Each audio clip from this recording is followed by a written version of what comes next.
en su cirugía. Pero en la primera parte me gustaría explorar con ustedes y les pido por favor que si tienen alguna duda me interrumpan, no hay ningún problema, que esto sea una conversación más que una clase o una charla, sino que una conversación entre cirujanos, unos con más, otros con menos experiencia, pero compartir las experiencias de cada uno en esta patología que es muy linda, que sobre todo la cirugía neonatal, que es lo que a mí me motiva mucho. La atresia en sí, la atresia esofágica en sí, todos la consideramos como la cirugía más, no sé si importante o más llamativa de la cirugía pediátrica. Obviamente tiene una baja frecuencia y obviamente suma a la complejidad y la demanda técnica que posee esto, el riesgo de producir errores en su manejo es bastante alta. Y lo que yo he llamado, o lo que se llama en inglés también, error traps o trampas de error, son las cosas que podemos evitar durante la parte periquirúrgica y quirúrgica y postquirúrgica en estos pacientes para tratar de no encontrarnos con una cirugía compleja o no caer en una cirugía compleja que no lo era o evitar, obviamente, alguna complicación de este tipo de patología y su reparación. Y vamos a ir punto por punto en la primera parte de esta conversación.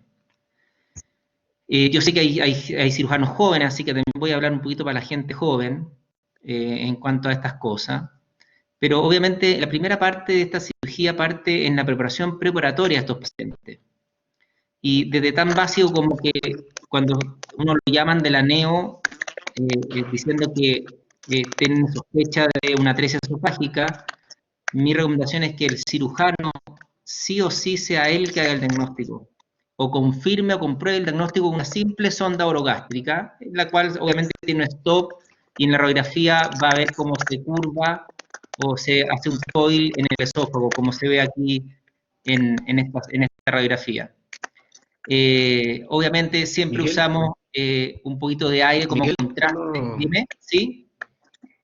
¿será posible compartas la presentación? Que no hemos, me parece que ya has empezado la presentación y no tienes que ¿No se compartirla ve? para que podamos Ah, verlo. perdón. Pensé que la estaba compartiendo. Dame un segundo. Perdón. ¿La ven ahí? Sí, perfecto, ahorita la vemos muy bien. Perdona. Bueno, esta es la primera slide que decía que es la cirugía más insigne que tenemos nosotros y de baja frecuencia. Como les comentaba, vamos a ver paso por paso cuáles son los pasos para tratar de no tener esas complicaciones o no caer en una cirugía compleja, o si caemos en ella, salir airiosos de esa. Y vamos a tocar cada uno de estos temas por separado. Nuevamente, como les dije, lo ideal es que el cirujano haga el diagnóstico, no el neonatólogo, ni la matrona, ni nadie más, sino que el mismo cirujano compruebe que esta sonda orogástrica tiene un stop. Siempre nosotros usamos aire como contraste para ver bien cómo está el esófago, y obviamente el aire o no distal nos va a decir el tipo. En estos casos, en general, y ojalá podamos siempre hacer una ecografía cardíaca, no solamente por las alteraciones cardíacas, sino que para definir bien dónde está el arco aórtico, y lo vamos a ver eso más adelante, y obviamente siempre una ecografía renal para ver cómo está la parte renal de estos pacientes que coadyuva algunas veces malformaciones renales. Y esta es la típica radiografía que todos sabemos. En la primera, una radiografía típica de una atresia esofágica con dístula distal, y en la otra, una radiografía de un paciente sin fístula, con un aire, o sea, sin aire abdominal. Una vez que te consignamos precisamente el diagnóstico, les digo porque yo he tenido dos experiencias en estos 25 años de pacientes que uno primero no era una atresia esofágica, siendo que estaba diagnosticada como tal, y por suerte no lo operé, siendo que estaba anestesiado en pabellón, y les voy a explicar por qué no lo operé. Y el otro que resultó ser una estenosis esofágica, que se diagnosticó intraoperatoriamente. La segunda parte de esta preparación es la traqueoscopía preparatoria, que nosotros consignamos que es totalmente necesaria y muy útil en la planificación y éxito de esta cirugía. Y generalmente la hacemos con una óptica rígida de laparoscopía. Yo uso una óptica de 5 milímetros o de 4 milímetros o de 2.7 laparoscópica, la que usan muchas veces incluso los traumatólogos, y con eso hago yo mismo la traqueoscopía antes que el paciente lo intuben, o si llega intubado, le saco el tubo, hago la traqueoscopía y le vuelvo a intubar. Esto da varias información. Uno, nos dice primero la altura de la fístula. Obviamente una fístula que está muy cerca de la carina, yo ya sé que va a ser mucho más difícil que una fístula que está a 2 o 3 anillos traqueales de la carina. Va a decir si tiene una fístula proximal, y créanme que aunque la incidencia baja existe, y el no diagnosticarlo puede ser un gran problema, tanto intraoperatorio como postoperatorio. Y nos va a decir un poco el grado de traqueobroncomalacia que este paciente. Incluso en los pacientes que es muy severa la traqueobroncomalacia, uno podría incluso pensar en hacer una aortopexia o una traqueopexia posterior, dependiendo del grado de traqueobroncomalacia. Y nos va a decir un poco del punto de vista ergonómico, en qué posición colocar los trócares dependiendo del nivel de las fístulas o la fístula que encontremos. Y esta es la visión típica, uno demora 30 segundos en hacer la traqueoscopía, pero acá vemos los anillos traqueales bien, no tiene una mala sea para nada, vemos la parte de la muscular, vemos la fístula muy bien y vemos que está relativamente a 3 o 4 anillos traqueales de la carina, por lo tanto ya sabemos dos cosas. Primero, que tiene una sola fístula, dos, que la fístula es una fístula alta, por lo tanto va a estar cercano al esófago proximal, y tres, que ciertamente es una atresia esofágica. ¿Ya? Y además nos va a decir más o menos dónde colocar los trócares para hacer esta cirugía desde el punto de vista tracoscópico. Quiero decirles que nosotros ya llevamos prácticamente casi 20 años en cirugía esofágica toracoscópica. Yo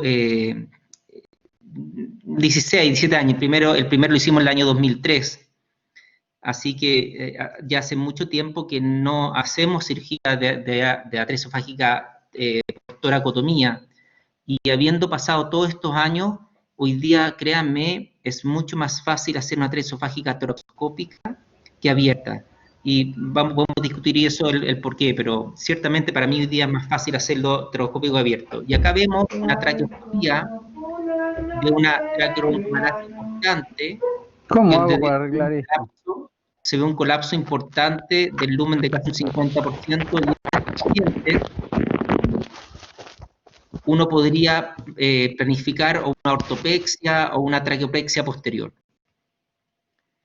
Y esto es lo que les digo, esto es un paciente, un video, un paciente que operamos con Jorge Godoy, en que estábamos operando y el paciente no tenía hecha una traqueoscopía y tuvimos el hallazgo de una fístula proximal. Y esto la verdad que fue un hallazgo intraoperatorio, y esto no puede pasar, porque si quizás esta fístula no hubiera estado tan baja, podría haber pasado desapercibida y o no haberla resuelto o haberla cortado sin resolverla, que es peor. Entonces, por lo tanto, siempre es muy importante hacer la traqueoscopia en todos los niños antes de operarlos.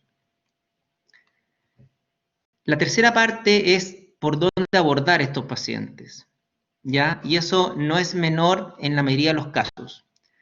Y eso porque la idea es abordarlo siempre por el lado contrario a la aorta descendente, ¿ya? Y eso es muy importante por dos motivos. Uno, porque en el lado contrario voy a tener mucho más espacio, voy a tener mucha mejor exposición y mucha mejor visualización. En general me voy a estar alejando de las malformaciones cardíacas que tuviese ese paciente además.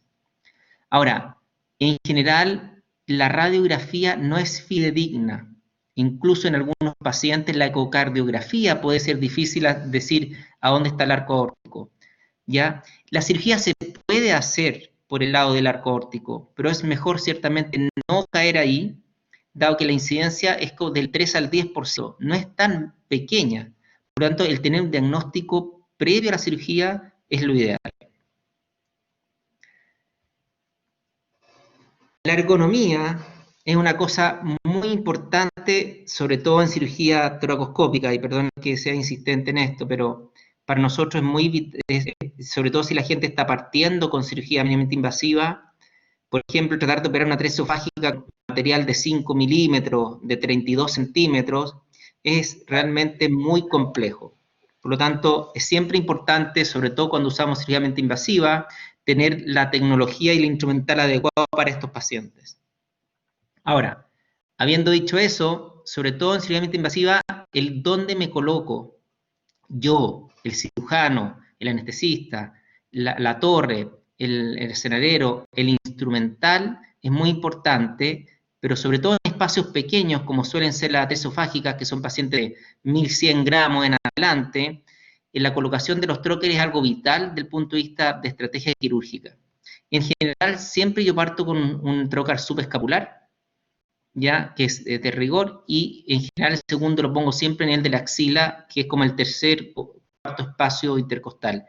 Y con esa visión decido, según lo que vea interiormente, dónde colocar el tercer trocar, porque va un poco de la zona de la fístula, si hay o no hay, si la ácido dónde está, y dónde podría estar incluso el nivel del esófago proximal.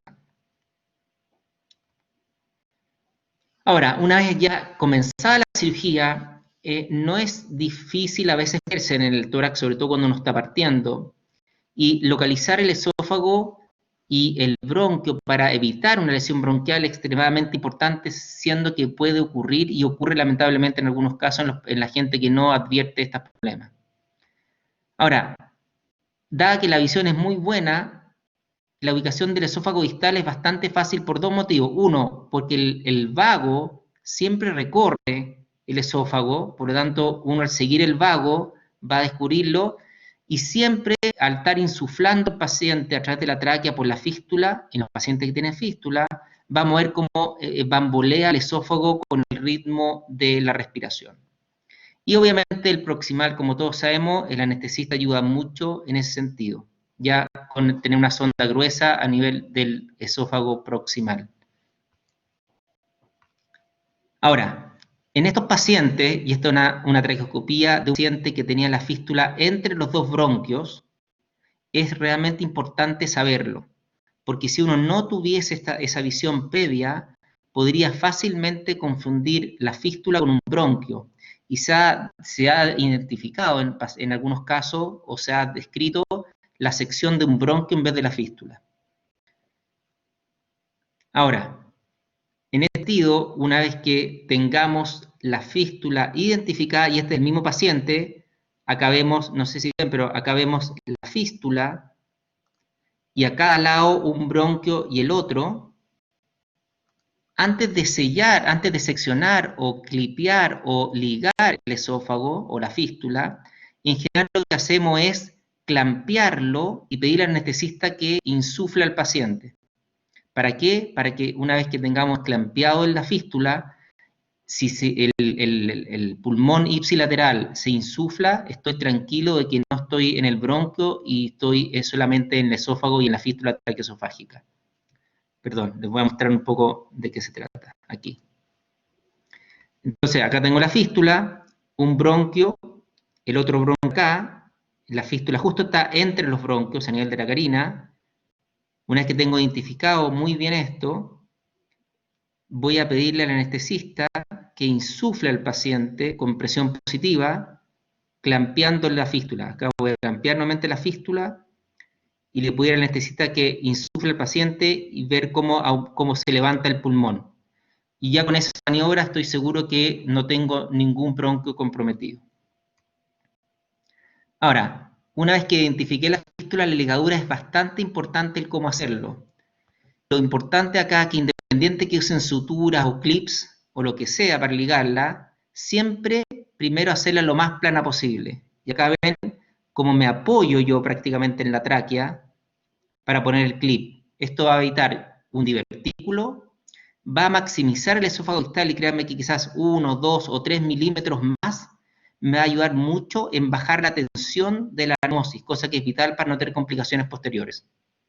Y obviamente la tracción de la fístula debe ser adecuada, evitando cualquier desgarro de la tráquea membranosa, que lamentablemente sí ocurre y vamos a ver más adelante.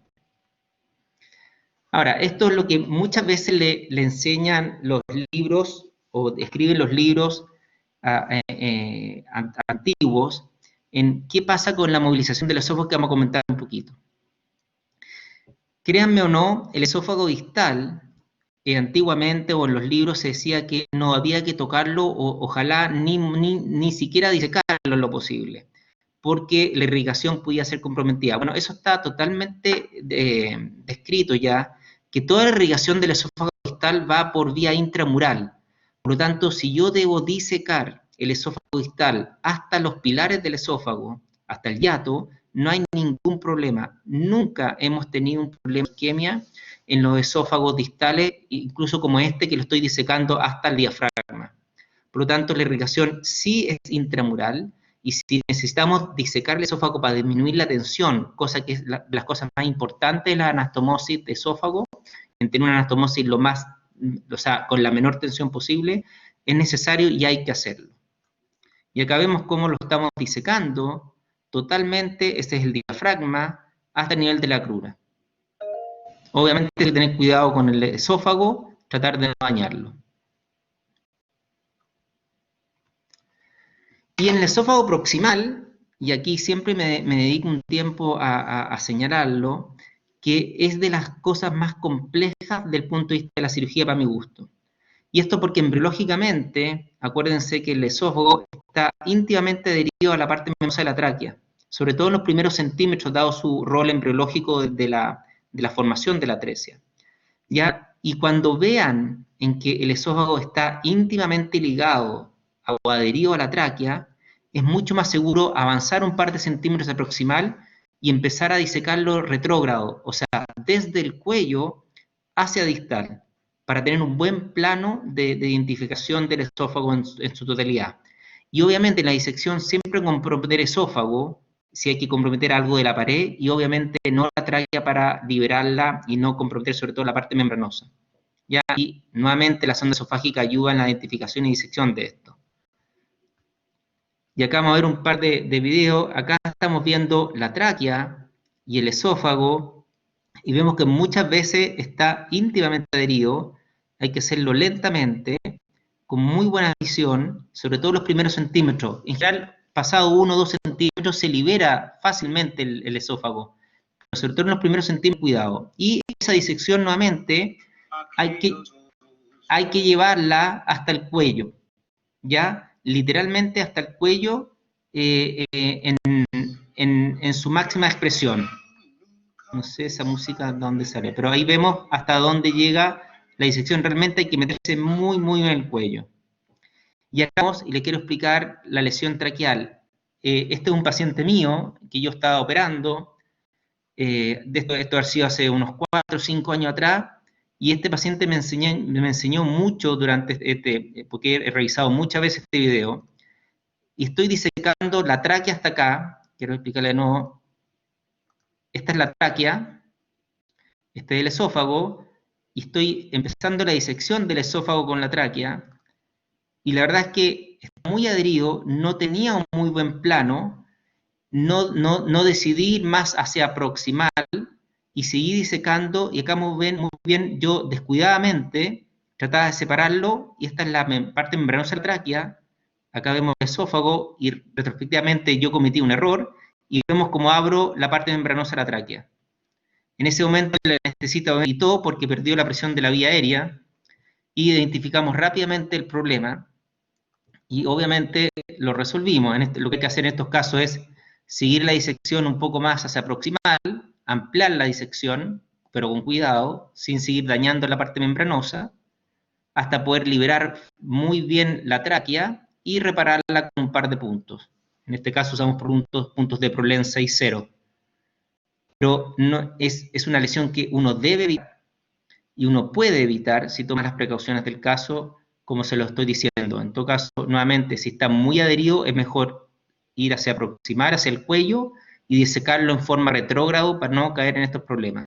Y acá vemos cómo hemos terminado la disección prácticamente de la tráquea del esófago, para poder liberarlo completamente, y vemos la lesión muy descrita. El anestesista obviamente ayuda mucho en esta parte, y una vez identificada, vamos a cerrar la lesión de la parte membranosa de la tráquea con un par de puntos de PROLEN 6 o 7-0. Vamos a ver acá.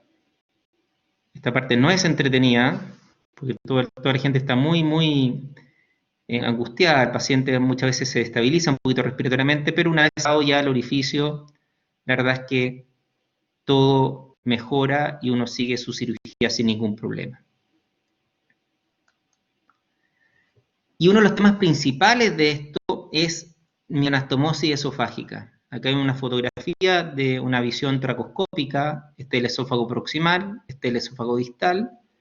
Yo la sutura la hago con PROLEN en general, no tengo problemas porque la hago en punto separado, pero lo más importante de esto es para que vean un poquito, es que en este estudio ya de José Campos, para que sepan más encima latino, en 287 pacientes operados, pues publicado el año pasado, se demostró que, un poco independiente del tipo de atresia esofágica, obviamente la A siendo la mayor de gravedad, el porcentaje de tensión de los pacientes de la anastomosis iba directamente relacionado a la dehiscencia o las fístulas que presentaban y los requerimientos de dilatación posteriores. Por lo tanto, entre más tensa la anastomosis, mis complicaciones van aumentando incluso hasta un 50% en fístula y un 85% en requerimientos de dilatación. Por lo tanto, tanto la rafía de tórax como la traqueoscopía pueden ayudarnos incluso a predecir qué tipo de cirugía me va a tocar enfrentar. Por lo tanto, siempre piensen durante la cirugía que lo que tengo que conseguir es la menor tensión posible en los cabos esofágicos. ¿Ya? Tanto una disección extensa en ambos cabos, tomarse su tiempo, no apurarse, llegar hasta el diafragma si necesario, incluso hasta la base de la lengua, por así decirlo, en la proximal, háganlo. Nosotros hace mucho tiempo no hacemos miotomías, ya demostramos que eso produce un problema importante de dismotilidad postoperatoria, por lo tanto las dejamos. Y lo que sí hemos descubierto que hemos diferido la anastomosis en los pacientes que vemos tensión extrema. O sea, si que un paciente va a tener una anastomosis con una tensión demasiado alta, lo que hacemos hoy día es diferir esa anastomosis. Lo dejamos con una tracción interna, que lo vamos a ver más adelante, y lo anastomosamos 3, 4, 5, hasta 7 días después. Pero lo que queremos alcanzar es no hacer una anastomosis con extrema tensión. Solo como una cápite, obviamente en los pacientes con inestables, lo hacemos ligar la fístula y nada más, y después los atacamos nuevamente. Ahora, en los long gap, y me refiero a los long gap en los pacientes que puede ser una atresia sin fístula o con fístula, pero muy separado. Hay pacientes que no lo crean tipo 3, o sea, con fístula distal, que a veces las fístulas los cabos están tan separados que la tensión que se produce en la anastomosis es muy alta. Esos pacientes también son considerados long gap.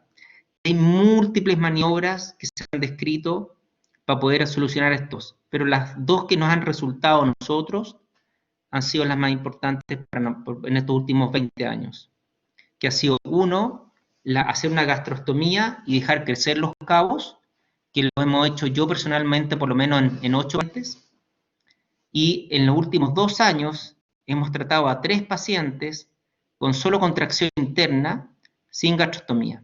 Y cada uno tiene sus cosas buenas y cosas positivas y cosas negativas. La gastrostomía, que es solamente hacer una gastrostomía y esperar que espontáneamente crezcan los cabos, como digo, lo hemos hecho en 8 o 9 pacientes, y solamente en uno no logramos hacer una anastomosis, o sea, casi en el 90% con este tipo de approach lo logramos, siempre y cuando la cirugía alcance a 2 o menos cuerpos vertebrales, como se ve en esta radiografía. Y esto es un video de un paciente que tenía 7 cuerpos vertebrales de distancia, esto a las 8 semanas de vida, y logramos hacer la anastomosis porque obviamente el cabo proximal y el distal crecieron mucho en cuanto a extensión y grosor. Acá vemos el diafragma y vemos cómo podemos rescatar ese esófago que creció. Este es el esófago proximal, y los podemos incluso solapar o sobrepasar sin ningún problema. Y eso solamente requirió esperar 8 semanas, haciendo mediciones cada 2 o 3 semanas. Y lograron una anastomosis esofágica completa, prácticamente con muy poca tensión o ninguna. Acá vemos como siempre incluimos la mucosa, que es muy importante para la anastomosis de nosotros, el incluir la mucosa en la sutura del esófago. Y acá vemos cómo pueden llegar los dos cabos sin ningún problema y con muy poca tensión. Y posteriormente a eso finalizamos la cirugía desde el punto de vista toracoscópico. Acá vemos ya la parte terminal y acá vemos la anastomosis. Acá lo bueno de esto es que este tiempo de espera ayuda al crecimiento gástrico, o sea, vamos a tener un estómago más grande. Acuérdense que estos niños a veces muchos tienen un estómago muy pequeño, lo que hace que disminuye la cantidad de reflujo y si es necesario hacer un ISIN va a ser mucho más fácil con un estómago más grande. El lado B es que hay que tenerlo entre 4 y 8 semanas hospitalizado mientras dura este evento. Y acá vemos el resultado final de esta cirugía en este paciente. Y lo otro, hacer una tracción interna. Esto es en los pacientes en que entramos y vemos que no va a ser posible hacer una anastomosis sin tensión, o al contrario, vemos que la anastomosis va a ser muy tensa, lo que hacemos es hacer una tracción interna de los cabos. Esto es, liberamos si es necesario los cabos, si hay una fístula la disecamos, pero dejamos los cabos cerrados y los aproximamos entre ellos con dobles suturas, puede ser de polén en general, que es lo ideal, y lo dejamos muy cercanos o lo más cercano posible con estas dobles suturas y esperamos entre 3, 4 hasta 7 días para volver a ingresar a rehacer esta anastomosis o hacerla sin mertorsión. Y esta espera con esta tensión de los cabos, increíblemente estos cabos ceden y la anastomosis se hace prácticamente sin ninguna tensión. Lo difícil de esto es que a veces la segunda o tercera cirugía puede ser difícil, ¿ya? De realizar porque obviamente hay adherencias que se producen. Aumenta la incidencia de reflujo en el postoperatorio, porque tenemos un menor tamaño gástrico, porque no le dimos tiempo a crecer el estómago, y obviamente la tracción del esófago en un estómago más pequeño puede ser más compleja. Y la última parte de esta primera parte de la charla o de la conversación es que es importante saber que estos niños son una enfermedad crónica de por vida. Estos niños hay que seguirlo hasta la transición hacia los cirujanos de adultos. Estos niños en un gran porcentaje van a tener algún problema en algún momento de su vida, sea por reflujo, por estenosis, por fístulas, por disfagia, por tracomalacia. Por lo tanto, va a requerir de apoyo, cuidado y medicamentos y un equipo multidisciplinario importante en el manejo de estos pacientes. Y el objetivo ideal, obviamente, es tener ojalá este esofagograma, este examen contrastado, en que vemos un esófago continuo, sin fístulas, de un calibre relativamente bueno, con una anastomosis íntegra, y esto es lo que uno espera, y que se mantenga en el tiempo. Lamentablemente, muchas veces, más de las que quisiéramos, encontramos una estenosis, o una fístula, una disencia, o una fístula, o una traqueomalacia. Y esto es lo que vamos a conversar en la segunda parte. No sé si quieren hacer alguna pregunta, conversar lo que hemos hablado, Pedro, con respecto a esto, antes de seguir adelante. Sí, Miguel, tengo una pregunta acá y una duda.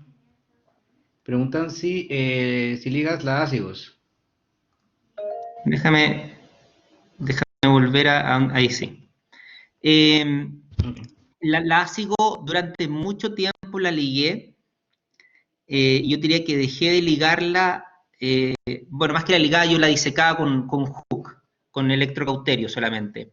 Pero dejé de seccionarla hace unos, diría, 2 años atrás recién, porque me di cuenta que en muchas ocasiones podía hacer la anastomosis sin ningún problema con la ASIGO ahí. Ahora, en los casos en que la ASIGO está justo en el sitio de la anastomosis, no tengo ningún problema en seccionarla, pero hoy día yo diría que seccionaré un 30% de las ASIGOs que seccionaba antes, que seccionaba de entrada, las seccionaba todas. Hoy día yo diría que solo un 30% las secciono para hacer la anastomosis en los últimos 2 años. Hay una pregunta que el doctor Héctor Santos solicitó la palabra. Héctor, por favor. Muchísimas gracias, Miguel. Muy buenas noches. Eh, yo quería comentar un poquito de la óptica corta que tú habías dicho y hacer énfasis en ello. Le facilita sobre todo la vida al ayudante una óptica corta versus a una óptica larga. Y quería preguntarte, veo que utilizas mucho el cauterio dentro del tórax, habitualmente lo haces, y en la disección del esófago proximal. La maniobra descrita por el doctor Martínez Ferro de la maniobra del espagueti, no veo que la uses. Yo la he dejado de usar un poquito porque me da la impresión que la hago mal y lastimo el esófago proximal al envolverlo. Quería conocer tu opinión al respecto, Miguel. Sí, el Gracias. electrocauterio lo uso mucho, lo hace que lo usamos con un nivel muy bajo para que no irradie calor, pero con eso me gusta usarlo porque la verdad es que lo poco que puede sangrar no sangra nada, y la verdad es que en los pacientes que la cavidad es muy pequeña, cuando sangra algo te oscurece mucho. Por lo tanto, uso el electrocauterio sin problema y debo admitir que no he sentido nunca que tenga un problema al usarlo. Y la spaghetti sí la uso. Ya la línea spaghetti quizá en ese video no se vio, pero sí la uso bastante. Es una maniobra que ayuda mucho para disecar mucho más hacia cefálico. Yo creo que es una maniobra muy útil cuando se usa bien y en general no debería dañarlo porque lo que hay que usar generalmente es un grasper de intestino, un bowel grasper, para dañar lo menos posible, pero es una maniobra bastante efectiva a mi gusto.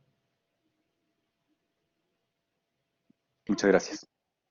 Encantado. Eh, Bien, el doctor Eduardo Zambrano, él fue el que preguntó si ligaba los látigos, pero luego pregunta al aproximar los cabos, se fistulizó entre los cabos y no necesitó nueva cirugía. No muy entendí la pregunta, pero Yo tampoco. la doctora Selena Venegas pregunta la revisión de la tracción que deja es semanal o previa revisión por endoscopía o por gastrostomía. No, lo que hacemos es, una vez que hacemos la tracción interna, decidimos si vamos a entrar, dependiendo de la cantidad de tensión que dejamos, entre el día 3 y el día 6 o 7. No hacemos ningún examen previo. Por el momento no hay más preguntas, ¿Ya? Miguel. Seguimos. Sí, ¿Ya? sí, digamos. Gracias, Miguel. Encantado.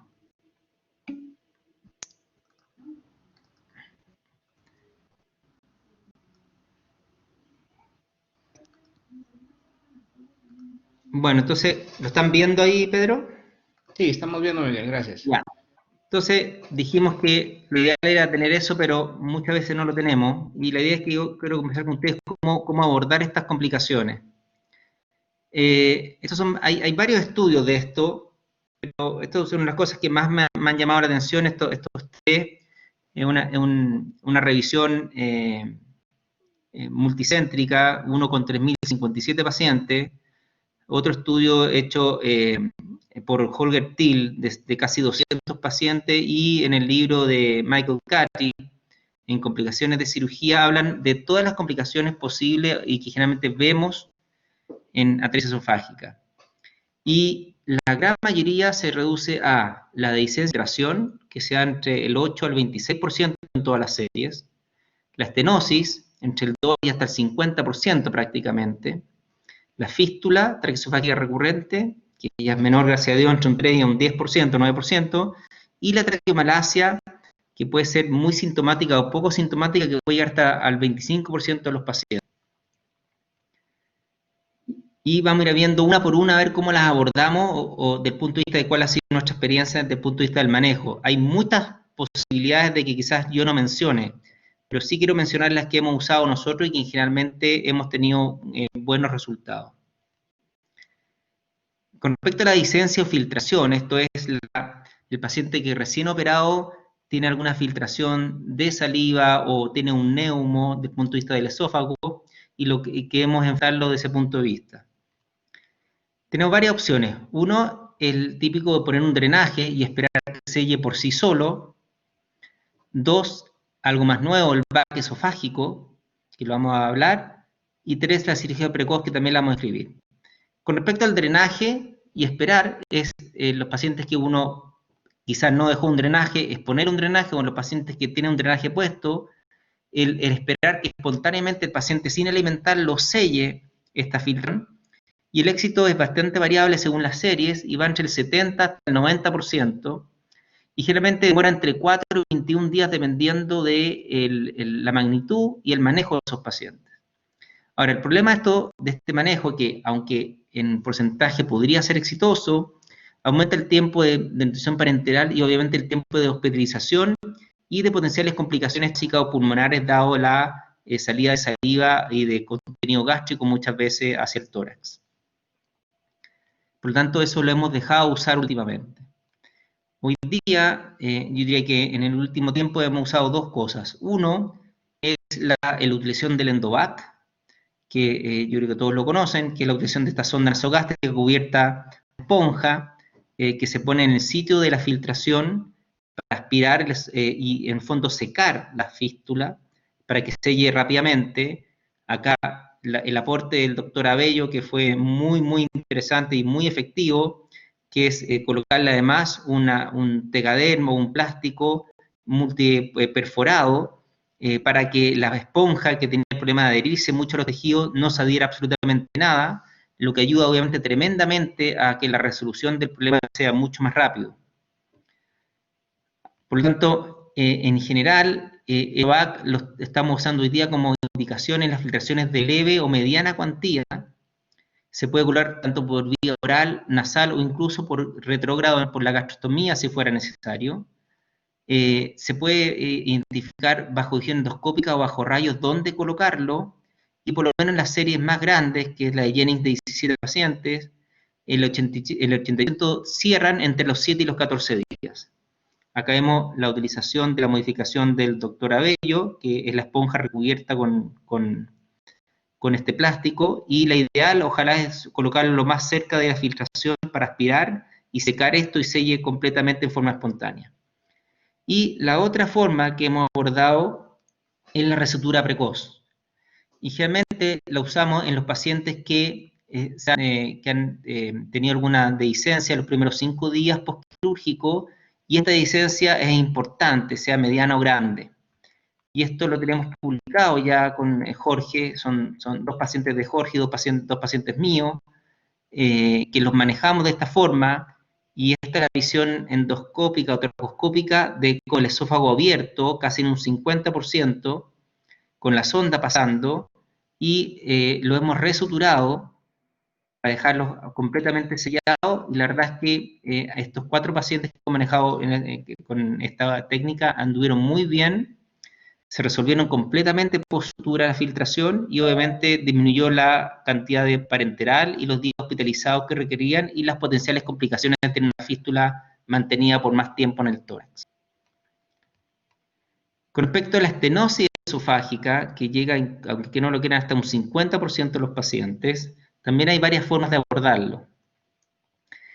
Obviamente voy a saltarme en los pacientes que requieren un Nissen inhibidores de ácido, porque obviamente los pacientes que corroban un reflujo importante como causa, a todos se le hace una cirugía Nissen.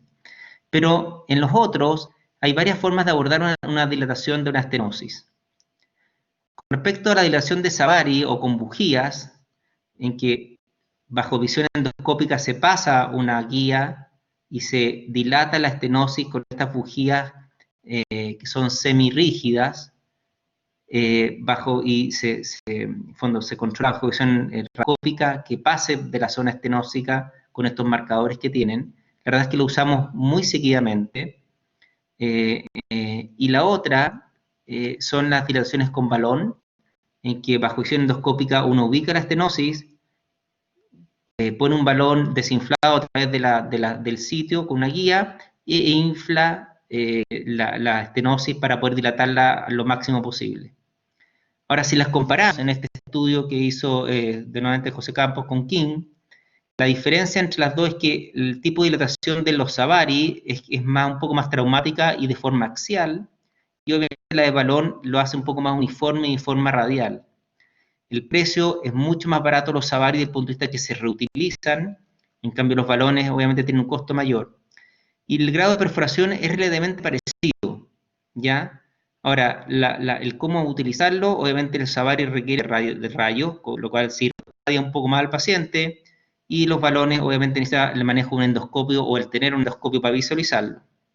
Ahora, si los comparamos uno a uno, la verdad es que en este paper de 120 pacientes dilatados con Savari y con balón, ambos fueron seguros y la incidencia de complicaciones fue baja en ambos comparativamente. ¿Cómo los abordamos nosotros?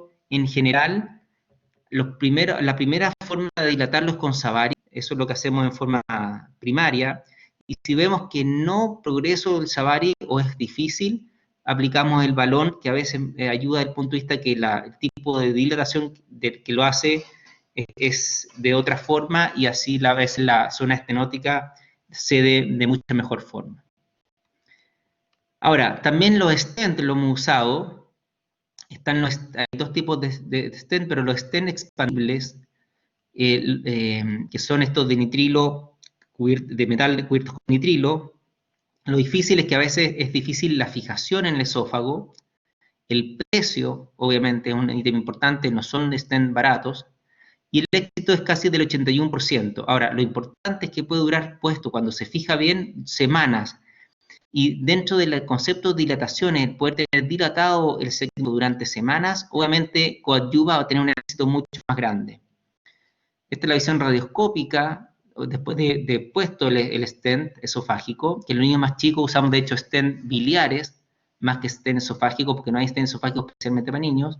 Y esta es la visión endoscópica como se ve. Y vemos la malla expandible de metal cubierta por nitrilo. En este momento, con esto el paciente puede alimentarse sin ningún problema, y generalmente la complicación es que migran y finalmente el paciente los termina botando por las deposiciones.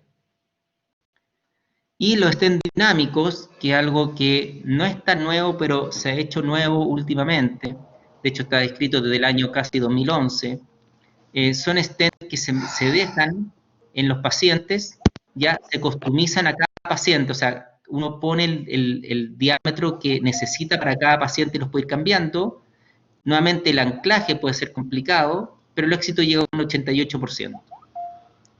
Y la verdad es que hemos hecho de todo. El stent dinámico es algo que es nuevo, que se ha utilizado en pocos pacientes, pero en general ha dado buenos resultados.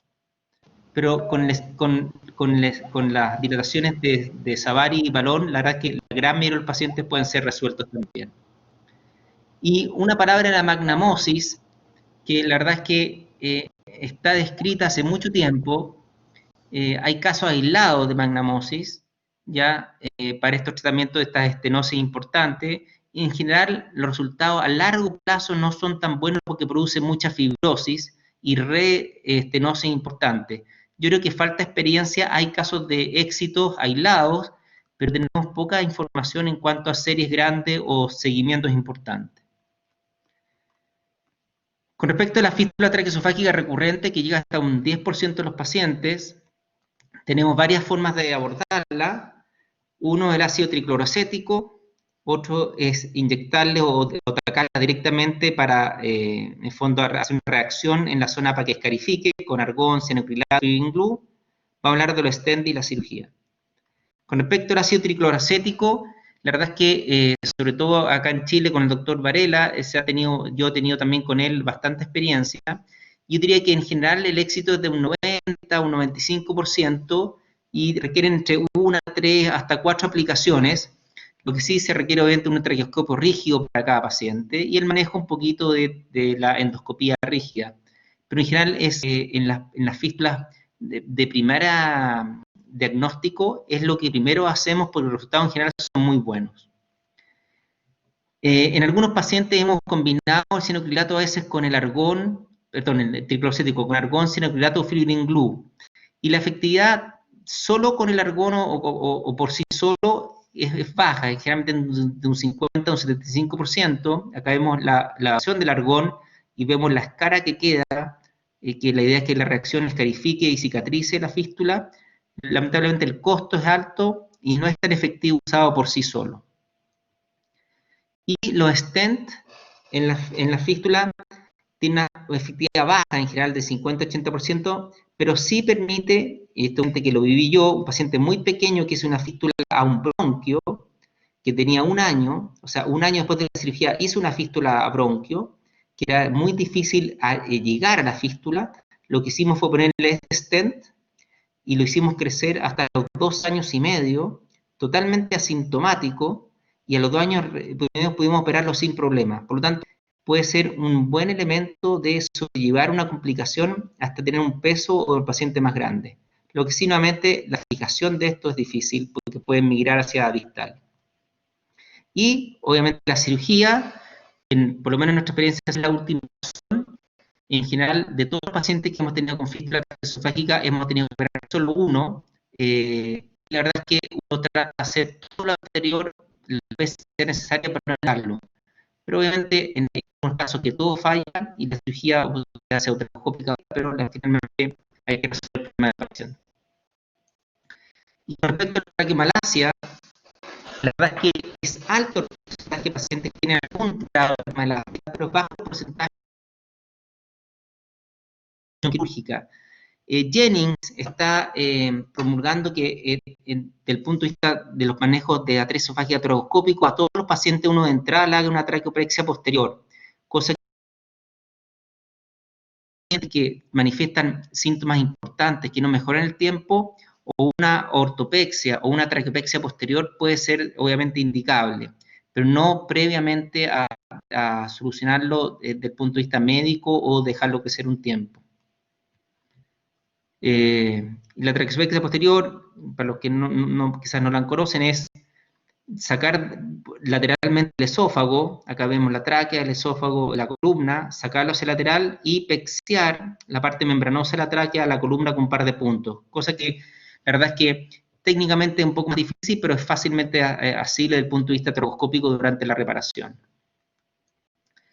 Y con respecto al reemplazo esofágico, que hemos tenido, gracias a Dios, pocos pacientes, hemos en general usado un ascenso gástrico, un tubo gástrico o una interposición de colon, siendo que el ascenso gástrico es lo que más hemos usado. Ahora, lo que más, porque la verdad es que hemos tenido como 5 pacientes en total. Yo tuve la suerte de entrenarme en ascenso gástrico con el doctor Spitz, que es uno de los cirujanos con más experiencia en ascenso gástrico, así que es lo que yo hago en general en estos pacientes. La verdad es que la bibliografía es muy dispersa en cuanto a qué es lo mejor y qué es lo mejor y cuál es la cosa que tiene más complicaciones y cuál es la cosa que anda mejor a largo plazo. Acá veo muchas series de diferentes autores con respecto a la cantidad de mortalidad, de fístula y de estenosis postquirúrgica. Ahora, del punto de vista quirúrgico neto, yo creo que el ascenso gástrico es una cirugía que es bastante sencilla, tiene muchos pasos, pero es bastante reproducible y fácil de realizar. Pero a la larga, esto es un metaanálisis que se hizo con respecto al reemplazo esofágico, tanto la interposición de colon como el ascenso gástrico son comparables y favorables a nivel de reemplazo esofágico en atresia esofágica.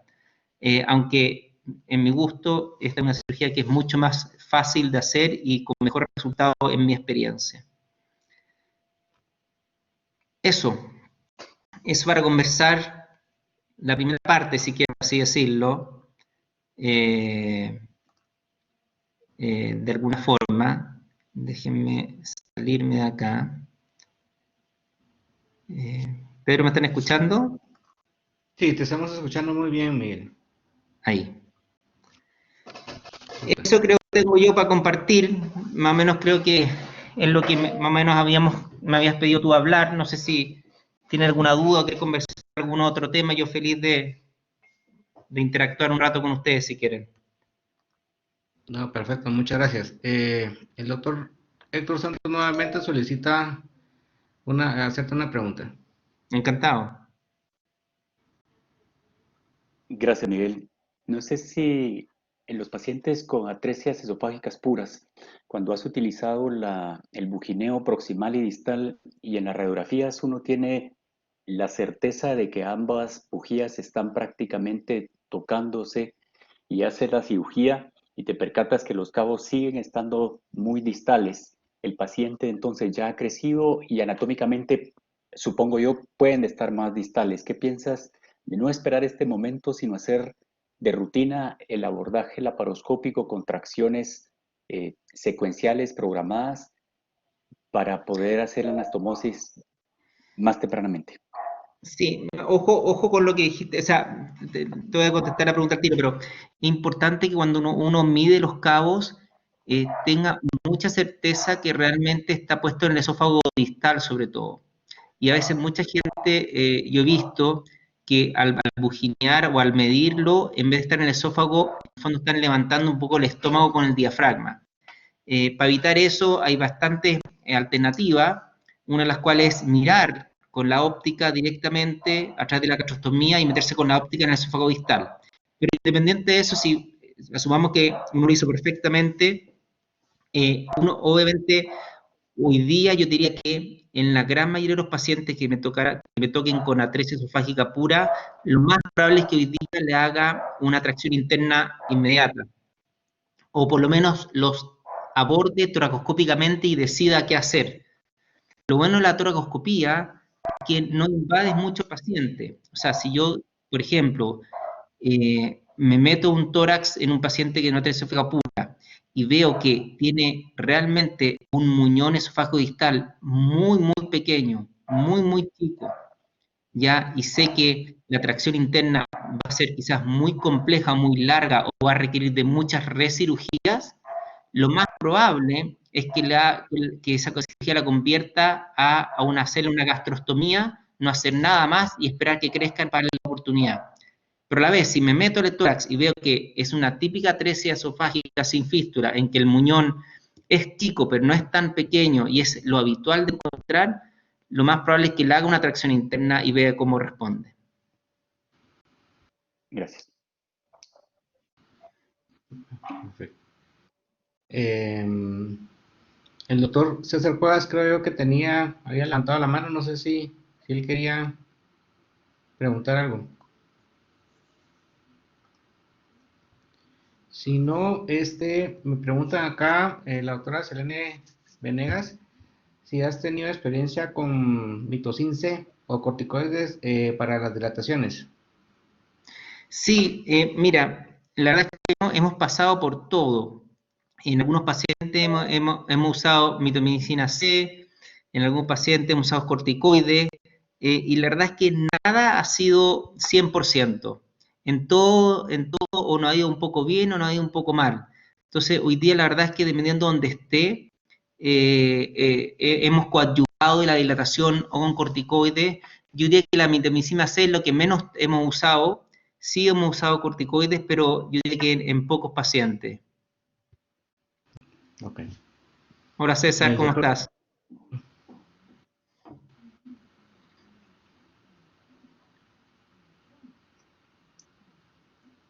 No te escucho, César. No. ¿Se escucha, doctor? No se te escucha, César. César, no se te escucha. No, no tiene sonido.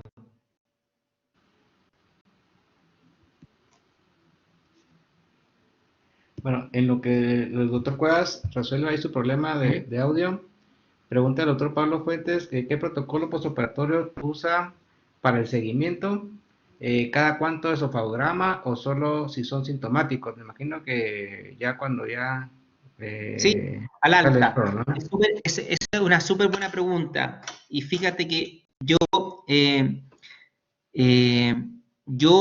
cuando me entrené en Inglaterra, el Spitz y su equipo no hacían ningún control de esofagograma post-alta a menos que el paciente empezara con síntomas.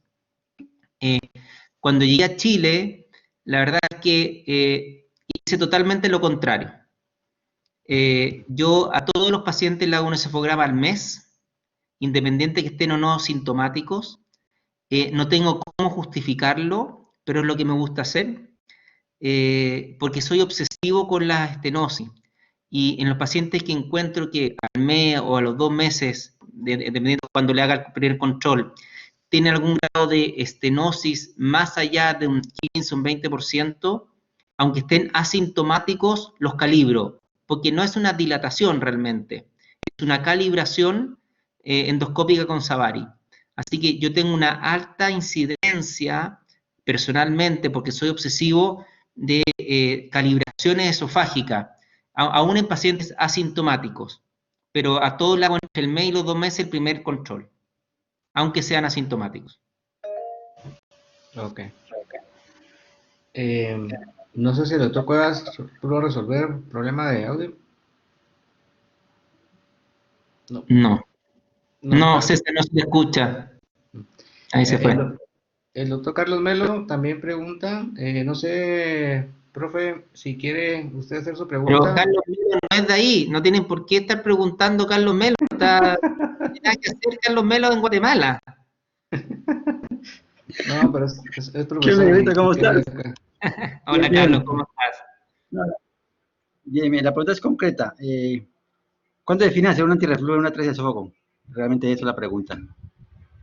Hago un Después de un periodo de antirreflujo dilataciones, o cuánto. en dos ocasiones. Uno, cuando el paciente tiene un reflujo, que obviamente le complica con o sin estenosis, como a todos los reflujos, partamos de esa base, ¿ya? O si tiene problemas broncopulmonares, o vomita constantemente, o no sube de peso, obviamente le hago un Nissen. Ahora, todos los pacientes que les diagnostico una estenosis esofágica, le hago obviamente al mismo tiempo un tránsito, y si demuestran reflujo lo opero inmediatamente. Basta con el tránsito, o sea, con una rafía de esófago duodeno que muestra un reflujo asociado a una estenosis, parto con el Nissen antes de la dilatación.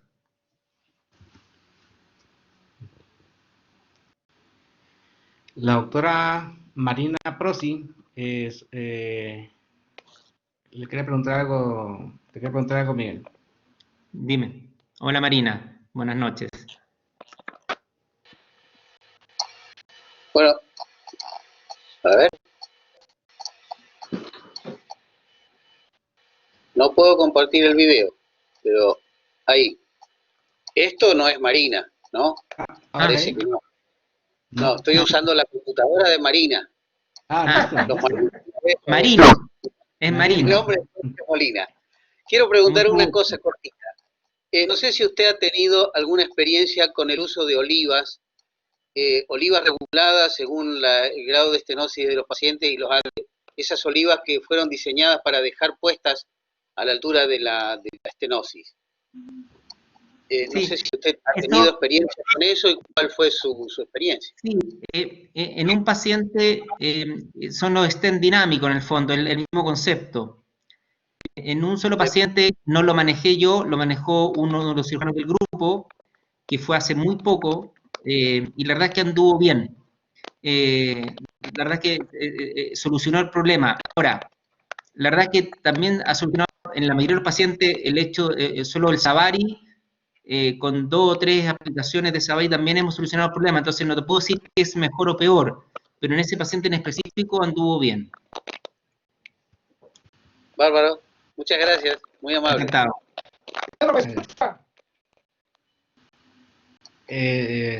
Sí, doctor Cuevas. Ahora sí me escuchas. Ahí César, ¿cómo estás? Hola Miguel, buenas noches, qué gusto poder saludarte y te agradecemos enorme compartir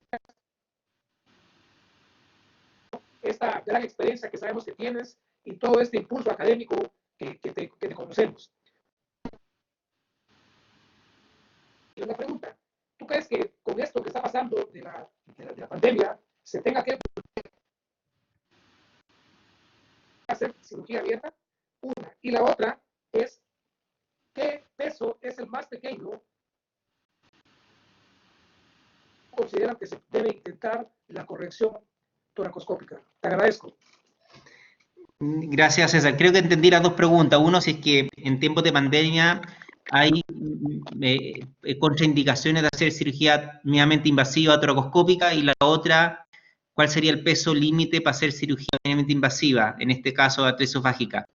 Con respecto a la pandemia, dado toda la experiencia que hay a nivel mundial ya, y teniendo los protocolos adecuados, la verdad es que no hay ninguna contraindicación de hacer cirugía toracoscópica teniendo los cuidados necesarios. Esto es, desinflando o desuflando a los pacientes tanto en el tórax como en el abdomen con filtros o directamente a la aspiración central, por lo tanto no aerolizando el sistema. Ahora, en pacientes que sean PCR positivas, literalmente, o sea, pacientes que sabemos que tienen un COVID activo, la verdad es que la decisión de hacerlo mínimamente invasivo o abierto es algo que no tengo una respuesta con literatura que me avale cuál es la respuesta real. Yo creo que no es una contraindicación abrir a un paciente que es COVID positivo por el riesgo de aerolización, ¿ya? Si los cirujanos tienen la experiencia, la expertise necesaria para manejar el aire o el CO2 interno de manera adecuada y teniendo los cuidados de protección personal, uno podría hacer la cirugía eventualmente en forma segura. Pero obviamente eso depende de cada centro, si tiene el instrumental adecuado y la protección adecuada para hacer esa cirugía. Y con respecto al peso límite, yo diría que va de la mano de dos cosas importantes. Uno, la experiencia del cirujano y el instrumental que posea. Porque obviamente un cirujano que no tenga mucha experiencia, que no tiene un instrumental adecuado, operar, no sé, una atresia esofágica de 1200 gramos, es realmente algo que debería estar haciendo. Y el anestesista, obviamente, para estos, entre más pequeño el paciente, se requiere un anestesista de mucho mejor experiencia. Manejar una atresia esofágica de un niño de 1000 gramos no es algo fácil, sobre todo al principio de la cirugía, y requiere de un anestesista que tenga mucha experiencia neonatal. Así que más que el límite en sí, también está dado por la experiencia del cirujano, el instrumental y el anestesista. Ahora, personalmente, yo he operado para pacientes de 960 gramos de atresia intestinal y de 1000 gramos de atresia esofágica. Pero eso es porque hemos tenido la experiencia tanto quirúrgica como anestésica para hacer eso. Y obviamente, dado que el paciente es un paciente que está estable hemodinámicamente, pero va muy de la mano de la experiencia del cirujano y del anestesista.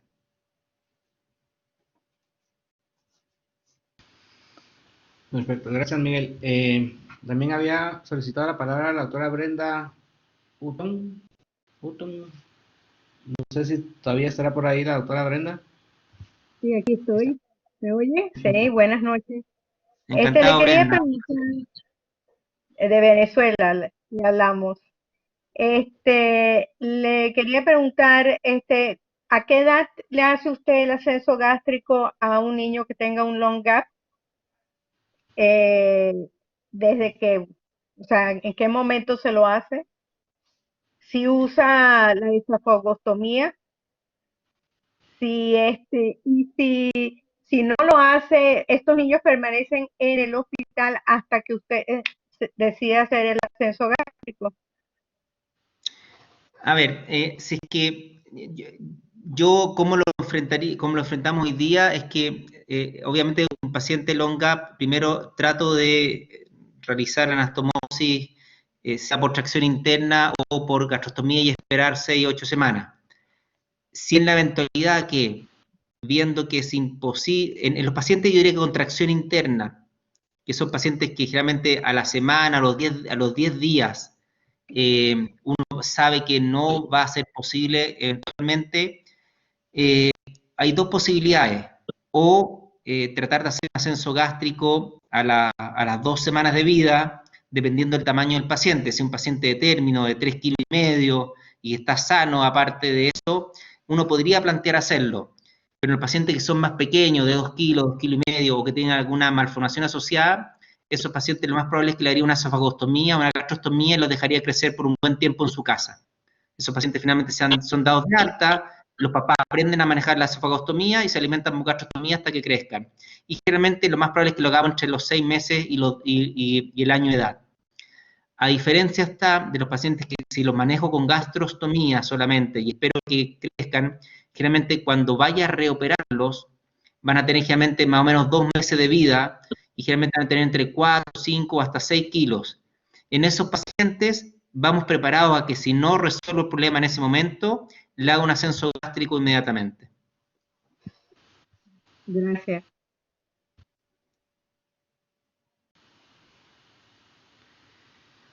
Miguel, bueno, me preguntan que en cuánto tiempo posoperatorio inicia la vía oral. Y generalmente, si todo anda bien, al tercer día parto con la vía oral. Yo todavía estoy dejando sonda transanastomótica. Y yo sé que hay literatura que demuestra que la sonda transanastomótica puede causar más daño que no problema. Pero la verdad es que nosotros en estos 15, 20 años que llevamos haciendo este tipo de cirugía, post toracoscopía me refiero, la sonda transanastomótica nunca nos ha dado un problema. Me aseguro que si hubiese alguna mini filtración, no la exacerbo alentándolo transanatómicamente. Generalmente el tercer, cuarto día lo alimento por la sonda y entre el sexto, séptimo día hago un esofograma y si está bien lo empiezo a alimentar por boca. Entiendo, listo. Yo tengo una pregunta con respecto al VAC, que utilizas transesofágico. ¿Qué presión utilizas de presión negativa y cada cuánto realizas el cambio de VAC? Y si cada vez que realizas el cambio de ese VAC haces un esofagograma para ver cómo va o cómo es el protocolo de eso. Ahora, no tenemos 20 pacientes para experiencia, te digo al tiro, tenemos 2, y lo dejamos, generalmente son a 210 milímetros de mercurio, ¿ya? La aspiración es continua, y generalmente le damos a lo menos entre 4 a 5 días, mínimo, para examinar, o sea, entre el cuarto y quinto día, vemos cómo, le hacemos un nuevo esofagograma para ver cómo va. Ahora, si el VAC sigue funcionando bien, no creo que sea necesario extensivamente cambiarlo. Ahora, si le vas a hacer un esofagograma y vas a tener que sacar el VAC, obviamente aprovechas de cambiarlo, pero porque lo estás aprovechando de cambiar. Pero generalmente entre 4 y 5 días lo hemos hecho.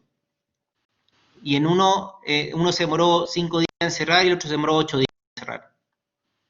O sea, la intención de VAC es disminuir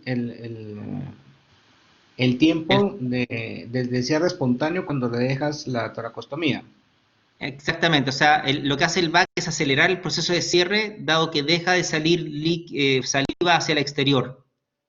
Por lo tanto, acelera el selle del esófago.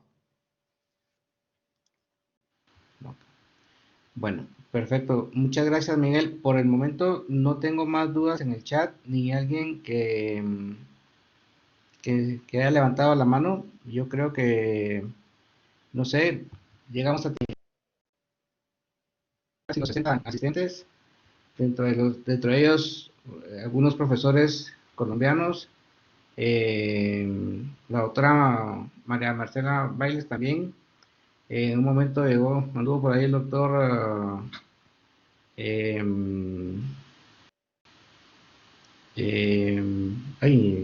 Abelo. Abelo, sí. Ya, parece que se desconectó, sí, y realmente tuvimos una muy bonita audiencia. Realmente estoy muy agradecido contigo, gracias por brindarnos tu amistad, por brindarnos tu experiencia. Agradecemos a todos los asistentes, tuvimos realmente de varios lugares de Latinoamérica y estamos muy agradecidos contigo, Miguel. Muchas gracias. No, gracias a ti, Pedro, un honor, un placer. A César también, que lo conozco mucho, así que un amigo, Arnoldo también, a ti. Ahí está Arnoldo, está medio despeinado Arnoldo, pero está bien, así que el COVID lo dejó así un poco con el pelo largo, veo. Pero no, siempre con mucho cariño a toda la gente de no solo Guatemala, sino que de Centroamérica. Siempre lo hemos tenido son parte de nuestra familia latinoamericana. Así que feliz de estar con ustedes, lamentablemente a la distancia, y espero que en la próxima vez sea un poco más cerca para disfrutar un buen ron. Claro, eso es lo mejor. El ron. Bien, Miguel, aprovechando, yo creo que todavía entró, casi cerrando la puerta, una última pregunta, dice. Dime. Pregunta a la doctora Jacqueline Zambrana, que qué experiencia tiene con el reemplazo esofágico por colon en una atresia long gap. ¿Y cuál es la conducta en las fístulas de las anastomosis gastropólicas después de los 15 días? Mira, mi experiencia personal en reemplazo con colon es 0, porque yo todos mis pacientes lo hago con ascenso gástrico. Y el problema del ascenso gástrico es la fístula esofágica gástrica a nivel cervical, que es de fácil manejo. Así que no quiero mentirle a la doctora, porque gracias a Dios mi experiencia con colon y con las fístulas de colon es 0. Así que no podría hablar de experiencias personales, porque Bien. todas las que he hecho siempre ha sido manejado con ascenso gástrico. Bien. Una pregunta que ya se me estaba olvidando dar acá. Durante la espera del crecimiento de los cabos distal y proximal, ¿cuál es el manejo a nivel del cabo proximal con respecto a las secreciones de saliva? Y generalmente que esto puede causar algunas cuadros de neumonía recurrente. Sí, mira, nosotros somos muy conservadores en ese aspecto y todos esos pacientes los dejamos hospitalizados con una sonda de doble lumen de aspiración continua.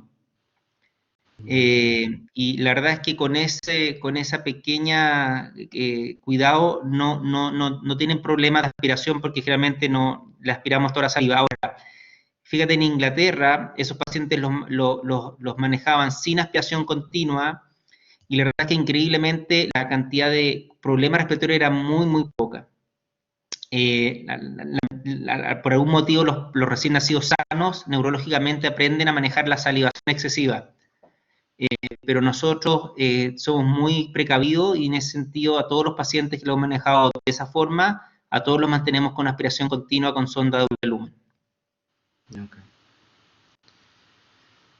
Bueno, perfecto. Encantado. Miguel, muchísimas gracias de nuevo. Yo sí, ya No, dimos espero todas las preguntas. haber fondo entregado lo que tú me pediste. Así que, y feliz de, si tienen alguna otra pregunta, contactarme de cualquier forma, felices de poder compartir experiencias. Perfecto, muchísimas gracias de nuevo, Miguel, y a todos que estuvieron presentes también. Muchísimas gracias por acompañarnos, y pues esperamos verlos en otra ocasión, ya también cuando se abran fronteras, a ver, estrecharnos la mano nuevamente. Encantado. Estén muy bien y Muchas cuídense. gracias, Miguel. Chao, un placer. Gracias. Chao. Chao.